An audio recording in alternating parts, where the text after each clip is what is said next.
En la parsha de esta semana, Parshat Beshalach, encontramos el pasaje del pueblo de Israel por el Yam Suf, por el mar de juncos. En el momento en que estaban pasando, los egipcios venían por atrás, entraron los egipcios en el mar también, y ahí se generó una situación bastante extraña, en donde por un lado se estaban salvando los judíos, y por el otro lado hundiendo, o empezando a hundir, los egipcios. Nuestros sabios nos cuentan que apareció un ángel acusador y le planteó una cuestión muy simple a Dios. Los judíos, eran idólatras, son idólatras. Los egipcios, eran idólatras, son idólatras. Entonces, ¿por qué estos se salvan y estos mueren? O tendrían que salvarse todos, o morir todos. ¿Qué diferencia hay entre uno y el otro? Los dos grupos eran idólatras en Egipto. Y Dios le contesta, así cuentan nuestros sabios en el Midrash, Dios le contesta: sos un tonto, yo te llevo a sos el tipo más tonto del mundo. Le dijo Dios a este ángel acusador. Los judíos no hicieron idolatría en Egipto, sino por dos razones. Uno, por la dificultad de la servidumbre en Egipto, el trabajo pesado, etc. Y esto generó, es la segunda razón, digamos, la confusión de los valores en la cabeza. El texto literalmente de nuestros sabios dice Tiru Fataz. Estaban meturofim, estaban confundidos, estaban totalmente cambiados los valores, las cuestiones, las cosas importantes, las prioridades en la vida, etc. Esa es la razón que llevó al pueblo de Israel a hacer idolatría. Entonces no me vengas a decir, estos son idólatras, estos son idólatras. Los egipcios hacían idolatría porque ellos querían hacer idolatría. Los judíos porque fueron confundidos por la dificultad de la servidumbre, etcétera, etcétera. ¿Qué podemos extraer de este Midrash? Algo muy simple, pero extremadamente poderoso.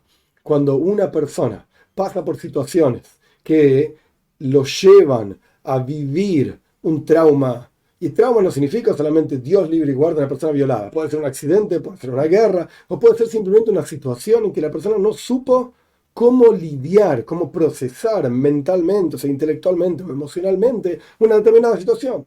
Puede ser que en otro momento de su vida sí lo hubiese podido procesar, pero quedó trabado porque en el momento de su vida en que le ocurrió esa situación, no la pudo procesar de vuelta, intelectualmente o emocionalmente. Eso se llama un trauma, en términos sencillos. Cuando la persona está en esa situación, en ese modo de funcionamiento, esto se llama tiro fataz, tiene confusión en la cabeza.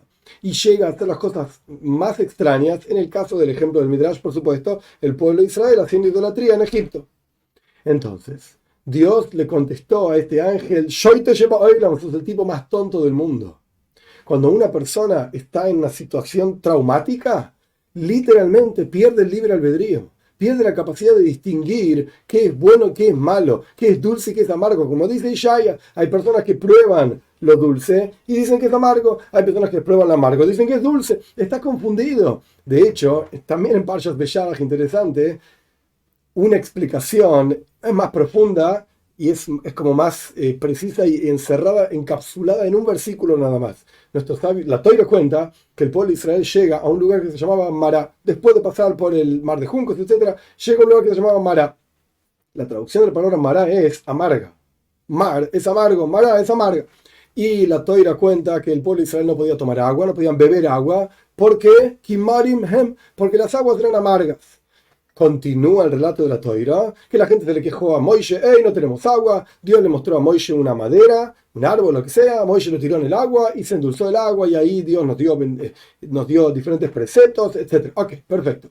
Si solamente encapsulamos un versículo y lo leemos con más cuidado, el pueblo de Israel llegó a un lugar que se llama Mará, que de hecho el versículo termina diciendo, por eso justamente, por esta historia se llamaba Mará, amargo, porque ahí las aguas del lugar eran amargas, etc. Si lo leemos con más cuidado, lo podemos ver de otra manera. ¿Por qué es que el pueblo de Israel no podía tomar agua, no podía beber agua? Kimarim hem. Porque ellos estaban amargos, no porque el agua era amarga. Una persona que se encuentra en un estado de amargura, en un estado de depresión, en un estado traumático, etcétera, etcétera, siente que lo dulce es amargo y lo amargo es dulce. Está totalmente confundido.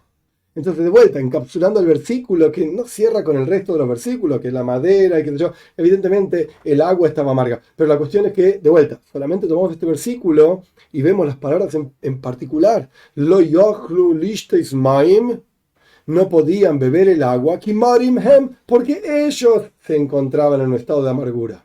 Y este es el mismo concepto que la respuesta de Dios al ángel, hey, estos son idólatras, aquellos son idólatras, ¿por qué salvas a este y si mueren los otros? Y la respuesta es, de vuelta, cuando tenemos una situación frente a nosotros, tenemos que poder observar la situación en forma plena, no la persona actuando de manera inapropiada, inadecuada, de acuerdo a la voluntad de Dios, sino qué le está pasando a esta persona, en qué estado se encuentra esta persona. No es excusa, es verdad, siempre hay que cumplir la voluntad de Dios, pero cuando uno observa para tratar de ayudar en esa situación, uno tiene que saber qué está pasando, en qué estado se encuentra. Y si la persona se encuentra en un estado de mara, de amargura, si la persona se encuentra en un estado de tirufatas, confusión total de los valores, no por su culpa, sino por las situaciones que vivió, las experiencias, etcétera, etcétera, entonces para ayudarlo, no alcanza y no sirve decir, hey, no hagas esto, hey, no hagas lo otro, oh, me alejo de vos porque sos esto y aquello.